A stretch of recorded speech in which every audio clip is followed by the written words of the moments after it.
ऐसा होता है कि जब बच्चा पहली बार क्लास 10th में बोर्ड देता है ना, होता है नॉर्मली बच्चों के साथ, तो वो जो ना डरता है कि भाई पहली बार जब डरता है वो, तो क्या आपको थोड़ा सा डर लगा कि यार पहली बार मैं बोर्ड देने जा रहा हूँ, तो डर कुछ ऐसा लगा कि भाई तैयारी है मेरी अच्छी है बट लग रहा है कि तैयारी नहीं है, तो ऐसा होता है नॉर्मली बच्चों के साथ, तो बोर्ड है बेटा, बोर्ड है, इस साल ऐसे कर, तेरे भाई के ऐसे आए थे, हाँ, तुझे भी लेक्चर लाने हैं, हाँ, तो वो डर रहता ही था। हम्म, ठीक है, लेकिन एट द एंड है तो अपना सिलेबस ही। एंड फिर से सक्सेस टेस्ट सीरीज जो मैंने ज्वाइन करी थी, उससे तो मेरा डर कम हुआ था। घर वाले तो जब भी बोलते थे कि बेटा बोर्ड है, लेकिन मुझे पता था कि बोर्ड कैसा वहाँ पे फील होगा, वहाँ पे बैठने का कैसा फील होगा सच में। तो मैं डर एट द एंड आते आते कम हो गया था। कम हो गया था। ते आपका जो टाइम वेस्ट हो रहा था उस सब चीज़ों को हटा के आपने पढ़ाई पे फोकस किया, तो फिर आपने क्या एक्स्ट्रा करना स्टार्ट किया, मतलब आपने क्वेश्चंस ज़्यादा स्टार्ट किए, या आपने बुक्स को अपना ज़्यादा पढ़ना स्टार्ट किया, या जैसे साइंस में हम रेफरेंस बुक्स को ज़्यादा पढ़ते हैं, किस हिसाब से आपने तैयार? हर क्वेश्चन, हर चैप्टर का हर क्वेश्चन मैंने ट्राई करा और कंप्लीट करा, हम्म, डाउट भी सारे क्लियर करे। उसके बाद मैंने अपने लिए एक्स्ट्रा बुक लगवाई। सबसे पहले एग्जाम्पलर ली मैंने, साइंस की, मैथ की। बहुत अच्छी है। अगर इन्होंने एक बहुत अच्छी बात बोली है, देखो मैं उस बात को रिपीट करूँ, बड़े ध्यान से सुनना। इन्होंने बोला कि अगर आपको स्ट्रीम पहले से अगर आपको डिसाइडेड है, तो आपको ज़्यादा टाइम मिलेगा अपनी स्ट्रीम के बारे में ये जानने के लिए कि मैं स्ट्रीम में और क्या बेस्ट कर सकता हूँ, इस स्ट्रीम में मैं कैसे आगे बढ़ सकता हूँ, ये स्ट्रीम मेरे लिए बेस्ट है या नहीं है। अब क्लास 12th में आपने क्या सोचा है, मतलब क्लास 12th में भी कितना परसेंटेज आपने लाने की सोचा? मैंने अपना वही फिर से एम रखूँगा जैसे मैंने 10th में रखा था, उसको मुझे लूज़ नहीं करना है। बॉडी ईयर्स में मेरी परसेंटेज है मिनिमम बेयर मिनिमम मैं 90% लेके चल रहा हूँ। 90% से आना ही नहीं है, उससे ऊपर 90 अबव ही मैं सेटिस्फाइड रहूँगा, उससे नीचे बिल्कुल सेटिस्फेक्शन मिलेगी ही नहीं। हेलो बच्चे, बेटा आज हम फिर अपने एक टॉपर से बात करने वाले हैं, तो उनको समझना है बड़े ध्यान से कि उनकी क्लास 10th में किस तरीके से उन्होंने तैयारी करी है, क्या क्या उनकी स्टूडेंट जर्नी रही है, किस तरीके से उन्होंने क्लास 10th में अपने अच्छे स्कोर करने के लिए क्या क्या स्ट्रेटेजी उन्होंने यूज करी है, कौन कौन सी बुक्स की उन्होंने हेल्प ली है बच्चे। और सबसे अच्छी बात यह है कि अगर कभी कभी हमें कहीं किसी पॉइंट को वीक लग रहा है, तो उन्होंने उसको कैसे स्ट्रॉन्ग बनाया, तो इसके बारे में हम जानते हैं बच्चे इनसे। तो आइए इनसे बात करते हैं बच्चे। हेलो बच्चे, हेलो सर। कैसे हैं आप? बिल्कुल ठीक हो सर, क्या आप नाम है बताइए। आपका? मेरा नाम है शौर्य। आपका नाम शौर्य है, ठीक है, मैं भी बहुत अच्छा हूँ। ठीक है शौर्य, आपने क्लास 10th कौन से ईयर में आपने पास आउट करी है? मैंने 2022 एंड 23 में पास आउट करा। 22-23 आपका सेशन रहा है जिसमें आपने पास आउट, कितना स्कोर आपने किया अपने मैथ्स में? मेरा मैथ्स में स्कोर था 94 94। एंड ओवरऑल था 93.4%। आपकी ओवरऑल परसेंट 93 पॉइंट, बहुत अच्छी परसेंटेज है। और अगर हम बात करें तो अच्छा ये बताइए कि क्लास 10th में आपने किस तरीके से अपनी स्ट्रेटेजी बनाई अपने मार्क्स को लाने के लिए, या कोई स्ट्रेटेजी नहीं थी आपकी, या बस मैं करता चला गया और ये होता चला गया, किस तरीके से आपने करा? शुरू में तो मैं सच बताऊं तो मैं करता चला गया। हम्म, घर वालों ने कहा था कि ट्यूशन लगवा ले, मैंने हम्म। कहा नहीं मैं कर लूँगा। अच्छा, आपने स्टार्टिंग में कोचिंग ज्वाइन नहीं करी, कोई कौन कोचिंग नहीं से करी। मतलब आपने कब कोचिंग ज्वाइन की आपने? मैंने अपने पीटी रिजल्ट के बाद करी, क्योंकि मैं पीटी में मेरे थे कम नंबर थे, कम 50 से नंबर थे। 50% से भी कम थे हाँ, पीटी में मेरे। तो मैंने मई में करी थी ज्वाइन। हाँ, मैंने IMSP ज्वाइन करी थी। हाँ, उसके बाद मैंने, जब भी मैंने सीरियस नहीं लिया हाफ ईयरली तक। हाँ, लेकिन फिर हाफ ईयरली में जब मैंने रिजल्ट दिया, तो मैथ में तो मेरे अच्छे थे, मेरे मैथ में थे 59 आउट ऑफ 60। 60। हाँ। लेकिन मेरे ओवरऑल जो सारे सब्जेक्ट थे वो बिल्कुल ही अच्छे नहीं थे। तो उसके बाद मुझे सीरियस लेना पड़ा, अपने ज़्यादा टाइम निकालना पड़ा। जो मैं अपने आप को ऐसे ही दे रहा था, ऐसे ही कहीं घूम रहा था, खेलने जाता था, वो मैंने बंद करा एंड पढ़ाई पे बेसिकली ज़्यादा फोकस करा मैंने। अच्छा, जैसे आपका जो टाइम वेस्ट हो रहा था उस सब चीजों को हटा के आपने पढ़ाई पे फोकस किया, तो फिर आपने क्या एक्स्ट्रा करना स्टार्ट किया, मतलब आपने क्वेश्चंस ज्यादा स्टार्ट किए, या आपने बुक्स को अपना ज्यादा पढ़ना स्टार्ट किया, या जैसे साइंस में हम रेफरेंस बुक्स को ज्यादा पढ़ते हैं, किस हिसाब से आपने तैयारी करनी सबसे स्टार्ट? पहले तो मैंने अपना बेसिक क्लियर करा। बेसिक मैंने क्लियर करा NCERT के थ्रू। हम्म, NCERT मैथ्स के अलावा पर लाइन सारे सब्जेक्ट में, पर लाइन टू लाइन मैंने सारे पढ़े। सारे बेसिक मैंने अपनी क्लियर करे। उसके बाद मैंने एक्स्ट्रा बुक करनी चालू करी। मैथ में तो मैंने पहले NCERT पूरी करी कंप्लीट, जितना ही मेरा हो चुका था। पर क्वेश्चन हर चैप्टर का हर क्वेश्चन मैंने ट्राई करा और कंप्लीट करा। डाउट भी सारे क्लियर करे। उसके बाद मैंने अपने लिए एक्स्ट्रा बुक लगवाई। सबसे पहले एग्जाम्पलर ली मैंने, साइंस की, मैथ की और सबकी एग्जाम्पलर ली। उससे मुझे और हेल्प मिली। और जो मेरा PT3 का रिजल्ट था वो उससे थोड़ा बेटर था, बेटर आपका जो था। हाफ ईयरली के ओवरऑल परसेंटेज हम्म। उससे बेटर था मेरा।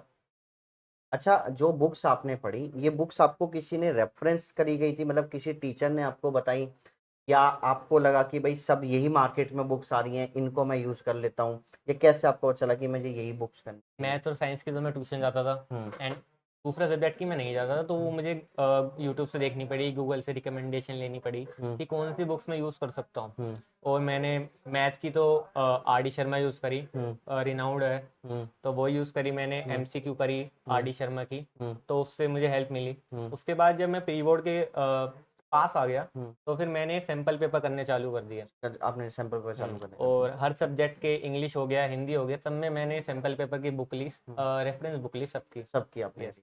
अच्छा, जैसे अगर हम बात करें प्री बोर्ड में, अगर आपको याद हो तो प्री बोर्ड में आपका कितना स्कोर रहा आपका, जैसे जिस स्ट्रेटेजी के आप साथ चले उसके हिसाब से प्री बोर्ड में आपका कितना मार्क्स रहा? प्री बोर्ड से मैंने पहले स्कूल जाना थोड़ा बंद कर दिया था, तो हम्म। उसकी वजह से मुझे प्री बोर्ड में हेल्प मिली। अपने पहले से मेरे जो मैथ में जो मेरे मार्क्स आए थे, हम्म। वो प्री बोर्ड में आए थे 74 आउट ऑफ 80। एंड उससे मैं फुल्ली सेटिस्फाइड नहीं था, हम्म। क्योंकि मुझे एक भी ऐसा क्वेश्चन नहीं था जो मुझे नहीं आता था। हम्म। मैंने सारे क्वेश्चन कई बार अटेम्प्ट कर रखे थे, हम्म। लेकिन अपनी गलती की वजह से मैंने वो मार्क्स खो दिए वहाँ पे। हम्म। एंड उसके बाद मैंने देखे मेरे 74 हैं, और सब्जेक्ट में मेरे ठीक थे, और ओवरऑल सब परसेंटेज मेरी 77 और 78 थी। हम्म। एंड उसके बाद मैंने, क्या कहते हैं, फिर से sample books and reference book चालू करी, फिर से एनसीईआरटी एक बार पढ़ी सारे सब्जेक्ट की, ताकि फिर से अब केवल बोर्ड में कोई ऐसी गलती ना हो गलती जो ना हो, मुझसे प्री बोर्ड में हो जो गई। आपके प्री बोर्ड में होगी। जैसे प्री बोर्ड में आपके 74 मार्क्स है आपके मैथ्स में, और फिर बोर्ड में के लिए आपको सुधारने के लिए तो आपने और सैंपल पेपर्स आपने और प्रैक्टिस में करे, जो जो मिस्टेक्स आपने करी उनको सुधार के आपने फिर बोर्ड में एक अच्छा स्कोर किया बच्चे। अच्छी बात है। अच्छा, यहाँ अगर मैं और बात करूं मैं आपसे कि यहाँ पर जो सक्सेस टेस्ट सीरीज हुई थी उसका कितना बेनिफिट्स आपको रहा आपके बोर्ड एग्जाम के लिए या आपके प्री बोर्ड्स के लिए, उसमें कितना आपको बेनिफिट रहा? अगर मैं सच बताऊं तो वो बहुत हेल्पफुल था, हम्म। बिकॉज उसकी एक बात ये थी कि मैं क्वेश्चन तो बहुत ट्राई कर रहा था, लेकिन मुझे पैटर्न ही नहीं पता कि हम्म। कौन सा क्वेश्चन कैसे आ रहा है, तो मैं अटेम्प्ट ही नहीं कर पाऊंगा। हम्म। क्योंकि स्किल बेस्ड क्वेश्चन ज़्यादा हैं, एमसीक्यू में भी 2 मार्क का क्वेश्चन आ रहा है, हम्म। कि ये सिम देखते ही नहीं हो रहा है, चाहे मैथ हो चाहे कोई सब्जेक्ट हो। तो वो जब ही हो पाएगा जब तुम्हें पैटर्न पता हो, या तो आपने प्रीवियस ईयर के पेपर्स ही कर रखे हो, एक बार ट्राई कर रखे हो, या फिर ऐसे सीरीज ज्वाइन कर रखी हो। हम्म। मैंने सीरीज ज्वाइन करी, सेंटर मेरा बाहर पड़ा, हम्म। एंड वहाँ पे एक ही क्लास में दो दो टीचर थे, हम्म। तो वो बिल्कुल प्रॉपर बोर्ड की फीलिंग दे रहा था कि बोर्ड कैसे हो गया, उसके लिए रेडी था। हम्म। कई एग्जाम्स दिए मैंने हम्म। टेस्ट सीरीज में, और उससे हम्म। बहुत हेल्प मिली हेल्प मुझे मिली। पर्सनली। अच्छा, ऐसा होता है कि जब बच्चा पहली बार क्लास 10th में बोर्ड देता है ना, होता है नॉर्मली बच्चों के साथ, तो वो जो ना डरता है कि भाई पहली बार जब डरता है वो, तो क्या आपको थोड़ा सा डर लगा कि यार पहली बार मैं बोर्ड देने जा रहा हूँ, तो डर कुछ ऐसा लगा कि भाई तैयारी है मेरी अच्छी है बट लग रहा है कि तैयारी नहीं है? तो ऐसा होता है नॉर्मली बच्चों के साथ, तो हाँ। खासकर क्लास 10th के बच्चों के साथ होता ही ऐसा। मेरे साथ भी हुआ, मेरी फैमिली भी मुझे बताती थी हम्म। कि बोर्ड है बेटा, बोर्ड है, इस साल हम्म। ऐसे कर, तेरे भाई कैसे आए थे, हम्म। तुझे भी लेक्चर लाने हैं। हम्म। तो वो डर रहता ही था। हम्म। ठीक है, लेकिन एट द एंड है तो अपना सिलेबस ही। हम्म। एंड फिर से सक्सेस टेस्ट सीरीज जो मैंने ज्वाइन करी थी, हम्म। उससे तो मेरा डर कम हुआ था। हम्म। घर वाले तो जब भी बोलते थे कि बेटा बोर्ड है, लेकिन मुझे पता था कि बोर्ड कैसा वहाँ पे फील होगा, वहाँ पे हम्म। बैठने का कैसा फील होगा सच में। हम्म। तो मैं डर एट द एंड आते आते कम हो गया था। कम हो गया था।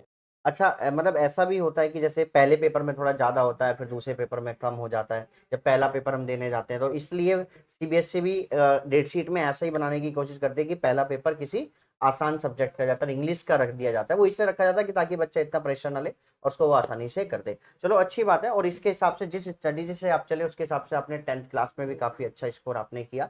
अच्छा, उसके बाद जब आपने 10th में आपने स्कोर किया, बहुत अच्छा आपका स्कोर रहा, तो फिर आपने 10th क्लास के बाद अपनी स्ट्रीम को कैसे डिसाइडेड किया? स्ट्रीम मेरी फैमिली से मैं टोटली फ्री था, हम्म। मैं कोई भी स्ट्रीम चाहता मैं ले सकता था, हम्म। लेकिन आते आते हाफ ईयरली के बाद मुझे अपनी कैपेबिलिटीज़ पता चलनी चालू हो गई थी कि मैं हम्म। किस में अच्छा हूँ और किस में मैं वीक हूँ। हम्म। मेरी पर्सनली प्रॉब्लम सॉल्विंग और क्रिटिकल थिंकिंग अच्छी थी, जिसकी वजह से मैंने साइंस ऑप्ट करी। फिजिक्स, केमिस्ट्री, मैथ्स तीनों में अच्छी कंट्रोल था मेरे तीनों सब्जेक्ट पे, हम्म। इसलिए मैंने पीसीएम चूज़ करा। चूज किया आपने? Yes sir. अच्छा, आपने अच्छी मतलब पहले से आपको पता था आपने चूज कर लिया, लेकिन आज की डेट में बच्चों को क्या होता है कि स्ट्रीम चुनने में बड़ी प्रॉब्लम्स होती हैं। ऐसे भी आपने भी देखा होगा कि कुछ बच्चा किसी को देख के ले लेता है, कोई स्ट्रीम उसको किसी को देख के ले लेता है, कोई घर वालों के प्रेशर में ले लेता है। तो आप क्या सजेस्ट करते हैं कि मतलब बच्चे को स्ट्रीम कैसे लेनी चाहिए? अगर उसका इंटरेस्ट है तो लेनी चाहिए, या वो कर सकता है, या उसका एम अगर डिसाइडेड है तो उसको लेनी चाहिए? किस हिसाब से आप डिसाइड मतलब बच्चों को सजेस्ट करते हैं या अपने मतलब जो आपके क्लासमेट्स हैं, जो आपके अभी या जूनियर्स हैं, उनको कैसे आप सजेस्ट करते हैं कि उनको तो कैसे अगर मैं स्ट्रीम बताऊं अपना? तो लाइफ में मतलब 10 से स्ट्रीम लेने के बाद उससे ही चेंज हो जाती है। तुम्हें पता होना चाहिए कि कौन सी स्ट्रीम तुम्हें ऑप्ट करनी है, क्योंकि आगे तुम्हें उसमें ही प्रोफेशन में जाना है। मैं तो सजेस्ट करूंगा कि 10th के स्टार्टिंग में, शुरू के फेज में आपको पता हो जाना चाहिए कि आपको कौन सी स्ट्रीम चूज करनी है, क्योंकि आगे आप पे ज़्यादा टाइम होगा उसके बारे में इंटरेस्ट और डेवलप करने के लिए और उसके बारे में सोचने के लिए कि मैं कैसे उस स्ट्रीम में बेटर हो सकता हूँ। मैं पर्सनली हल्का सा लेट था, लेकिन मैं सजेस्ट करूंगा सबको ही कि आप 10th से ही पता चले कि आपको कौन सी स्ट्रीम लेनी है। बेटा देखो, ये बात बहुत अच्छी है। अगर इन्होंने एक बहुत अच्छी बात बोली है, मैं देखो मैं उस बात को रिपीट कर रहा हूँ, बड़े ध्यान से सुनना। इन्होंने बोला कि अगर आपको स्ट्रीम पहले से अगर आपको डिसाइडेड है, तो आपको ज्यादा टाइम मिलेगा अपनी स्ट्रीम के बारे में ये जानने के लिए कि मैं स्ट्रीम में और क्या बेस्ट कर सकता हूँ, इस स्ट्रीम में मैं कैसे आगे बढ़ सकता हूँ, ये स्ट्रीम मेरे लिए बेस्ट है या नहीं है। इन सब चीजों के लिए आपको ज्यादा से ज्यादा टाइम मिलेगा। जितना आप नियर बाई अपने बोर्ड एग्जाम के आसपास आते रहेंगे, उतना सोचने के लिए कम टाइम मिलेगा। आपके पास आपके घर वालों का भी प्रेशर हो सकता है। आप अपने क्लास फ्रेंड्स को भी देख के फिर डिसाइड करेंगे। आप फिर अपने किसी के कहने से या किसी भी अपने रिलेटिव्स के कहने से आप डिसाइड करेंगे, तो वहां जो ना आप अपने आप को टाइम नहीं दे पाओगे और आप ये नहीं डिसाइड कर पाओगे कि मेरे अकॉर्डिंग कौन सी स्ट्रीम बेस्ट है। तो आप जितना जल्दी आप डिसाइड कर लें, उतना ज्यादा अच्छा है बच्चे, ठीक है ना। देखो मैं अगर सिंपल सी बात करूं बच्चे, कभी कभी जो ना हम जो टीचर्स हैं वो हम सब जानते हैं, हम आपको सजेस्ट कर सकते हैं कि ये स्ट्रीम होती है। लेकिन एक बच्चे के मन में क्या चल रहा होता है स्ट्रीम को डिसाइड करते हुए या स्ट्रीम को लेते हुए, वो आखिर एक स्टूडेंट ही सच अच्छे से बता सकता है। तो ये जो हम बात कर रहे हैं, ये जो हमारा जो पॉडकास्ट आ रहा है, ये जो हम बात कर रहे हैं, वो खाली इसीलिए है, मेन मतलब इसीलिए, ताकि तुम्हारे साथ भी अगर ऐसा कुछ हो रहा है, तुम भी अगर इस सिचुएशन से अगर फेस कर रहे हो, तो आप अपनी बातों को समझ सको या अपने आप से बात कर सको, या अगर कोई भी डाउट है तो आप हमसे भी बात कर सकते हो, ठीक है। या जो आपके सामने जो हमारे जो सीनियर्स बैठे हैं आपके सामने, आप उनसे भी बात कर सकते हैं। ये आपके लिए सीनियर्स हैं, ये अभी प्रेजेंट टाइम ये अभी क्लास 12th में और क्लास 10th पास हुए अभी 2 इयर्स हुए हैं, तो आप इनसे भी बात कर सकते हैं। और आपके कोचिंग में भी, हमारे यहाँ कोचिंग में भी ये क्लास 12th में ऑलरेडी पढ़ रहे हैं और आप क्लास 10th के स्टूडेंट, तो आप इनसे मिलके भी बात कर सकते हैं कि कोई भी आपको प्रॉब्लम आए तो आप उनसे फेस, मतलब प्रॉब्लम आ रही है तो उसको आप इनसे डिस्कस कर सकते हैं कि भैया मेरे को क्लास 10th में ये दिक्कत आ रही है, मैं और क्या किस तरीके से तैयारी कर सकता हूं बच्चे। देखो ये बेनिफिट्स है। आप अगर अपने सीनियर से अपनी अगर कोई बात डिस्कस कर रहे हो जिन्होंने 10th पास कर ली है, तो इसमें बेनिफिट्स आपका है बच्चे, ठीक है ना। आइए अब इनसे और आगे की बात करते हैं। अच्छा, जैसे आपने डिसाइडेड कर लिया और आपको ये बहुत बेनिफिट्स भी हुआ, अब क्लास 12th में आपने क्या सोचा है, मतलब क्लास 12th में भी कितना परसेंटेज आपने लाने की सोच? मैंने अपना वही फिर से एम रखूंगा जैसे मैंने 10th में रखा था, उसको मुझे लूज़ नहीं करना है। बोर्ड ईयर्स में जो मेरी परसेंटेज है, मिनिमम मिनिमम बेयर मिनिमम अपनी 90% लेके चल रहा हूँ। 90% से नीचे आना ही नहीं है। उससे ऊपर 90 अबव ही मैं सेटिस्फाइड रहूँगा, उससे नीचे बिल्कुल सेटिस्फेक्शन मिलेगी ही नहीं। तो मेरा मिनिमम एम है कि 90% तो आए ही आए। आए आपका। अच्छा, उसके बाद आपने क्या सोचा है, मतलब कोई एंट्रेंस एग्जाम देने का आपने सोचा है, अभी क्या सोचा? जैसे मैंने एंट्रेंस एग्ज़ाम जेई के लिए सोचा है। मैं अपनी जेई की भी तैयारी साथ साथ कर रहा हूँ, और 11th में ही मैंने अपने जेई के लिए कॉन्सेप्ट जो थे वो स्ट्रॉन्ग रखे हैं, और इस साल भी 12th के लिए कर रहा हूँ। और अब मेरा जनवरी अटैम्प्ट आएगा। अभी अक्टूबर चल रहा है, तो इस अक्टूबर के मंथ में मैं देख रहा हूँ कि मैं अपने 11th सारे से ज़्यादा मैं रिवाइज कर सकूँ, क्योंकि इस मंथ कोई मेरा प्री बोर्ड नहीं है, कोई हाफ ईयरली नहीं है, छुट्टी ज़्यादा है, और मैं स्कूल से भी छुट्टी लेने के लिए फ्री हूँ। तो मैं ट्राई करूंगा कि मैं 11 का भी पूरा सारा कॉन्सेप्ट फिर से रिवाइज कर रिवाइज लूँ। कर सको आप, बिल्कुल अच्छी बात है, अच्छी सोच आपका है। अच्छा, क्या क्लास 12th में जो अभी आप चल रहा है, क्या उसमें आपका कोई बैकलॉग तो नहीं है अभी तक? मैंने पूरा ट्राई करा है कि मैं करूँ, जिस दिन मुझे जो होमवर्क मिलता है मैं पूरा ही ट्राई करता हूँ कि मैं कर लूँ। नहीं करता तो मैं संडे ट्राई करता हूँ कि संडे पहले मैं बैकलॉग क्लियर करूँ, सारी क्लासेस लेने के बाद जो एक्स्ट्रा क्लास होती है संडे को, बैकलॉग उस दिन सारा क्लियर करूँ। और अब अभी तक मेरा कोई नहीं है। 11 में जो था वो मैंने फिर छुट्टियों में कर लिया था सारा क्लियर। अभी 12th में करेंटली कोई नहीं है। अच्छा, अगर हम बात करें अपने आईआईटी के एग्जाम को क्रैक करने के लिए, अभी आपने कोई बैच ज्वाइन किया हुआ है आपने? मैं अपने सारे सब्जेक्ट में जो इंडिविजुअल सब्जेक्ट हैं वहाँ पे एक्स्ट्रा कोचिंग ले रहा हूँ। मैथ्स में मैंने हाइब्रिड ले रखा है बैच, जो जेई के लिए भी पढ़ाते हैं संडे संडे। केमिस्ट्री मैथ्स दोनों सब्जेक्ट में मैंने अपने ले रखे हैं हाइब्रिड टाइप, वहाँ पे जेई का भी पढ़ाते हैं और एंट्रेंस के लिए तैयारी कराते हैं बेसिक। फिर वहाँ से मुझे हेल्प मिलती है कि कैसे जेई के प्री वाई क्यू कैसे आते हैं और क्या मतलब थिंकिंग क्या होती है क्वेश्चन को बनाने के लिए, क्लिक करने के क्लिक लिए। करने की, ट्रिक करने की। अच्छी बात है बच्चे, आप ऐसे ही तैयारी करते रहो, ठीक है ना। बच्चे कोई भी अगर आपका कोई भी क्वेश्चन है अपने आप सीनियर से, जो बच्चे हमारे यहाँ पर पढ़ते हैं वो आपसे इनसे ऑफलाइन आप मिलके आराम से इनकी क्लास की टाइमिंग लेके क्लास के बाद आप इनसे डिस्कस कर सकते हैं। और जो बच्चे हमारे यहाँ पर नहीं है, वो बच्चे अगर हमें देख रहे हैं तो आप कमेंट कर सकते हैं, हम आपको कमेंट में उसका रिप्लाई कर देंगे बच्चे। तो कोई भी डाउट्स हो आपके मन में, कुछ भी हो, आप आराम से पूछ सकते हैं बच्चे। तो नेक्स्ट वीडियो में हम मिलेंगे नेक्स्ट टॉपर के साथ बच्चे। तो इतने, अगर कोई भी आपको डाउट्स हो तो आप इनसे पूछ सकते हैं।